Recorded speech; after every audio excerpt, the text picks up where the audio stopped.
processo de alfabetização não se dá só pela escrita de palavras em uma folha. Ela é um conjunto de habilidades, entre elas o desenvolvimento da consciência fonológica, tá? E isso a gente já pode começar a trabalhar com as crianças bem pequenas. Agora, as crianças precisam ter uma flexibilidade cognitiva muito grande. Por quê? Eu comecei a semana com a literação, em que a semelhança entre a sonoridade das palavras estava no início.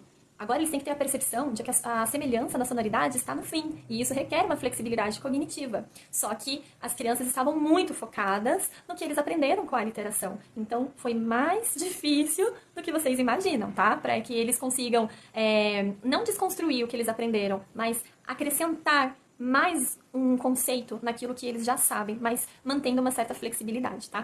E então eu fiz a apresentação de todo esse material para as crianças, perguntei o nome de todas essas figuras, né? Tem uma mola aqui que um aluninho enxergava como chapéu, não enxergava como mola, tá vendo? Então, fazer o reconhecimento do material antes de realizar a atividade eu acho muito importante, tá?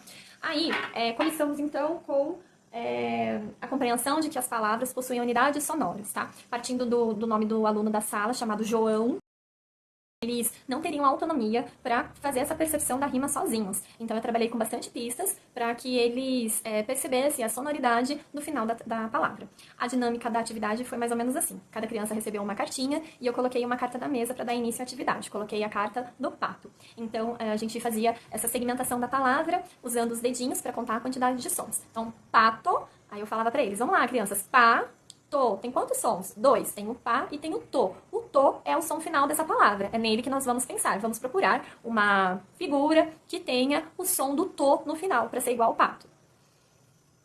A carta de todas as crianças estavam visíveis para mim, então eu chamava aleatoriamente uma criança e pedia para ela falar o nome do objeto da carta, né, que ela tinha na mão. Então, por exemplo, Gabriela, qual carta você tem? Pastel. Tá, será que pastel rima com pato? Vamos pensar. Pastel tem 2 sons, ó. Pastel. Pastel termina com tel. O tel do pastel é igual ao to do pato? E aí eles percebiam se era igual ou diferente. Então ela respondeu que não, né? Que era diferente. Então eu já fui para uma outra criança que tinha uma cartinha que rimava. Perguntei pro Matheus. Matheus, que carta você tem? Ah, o gato. Vamos pensar então se o gato rima com pato. Vamos pensar lá no final da palavra. Olha, gato tem 2 sons. O gá e o to. To do gato é o mesmo som que tem lá no final da palavra pato. Sim, professora. Ah, então essa carta a gente vai colocar aqui ao lado. E aí a gente foi fazendo isso com as demais cartas. Algumas crianças conseguiram compreender, outras ainda não, tá?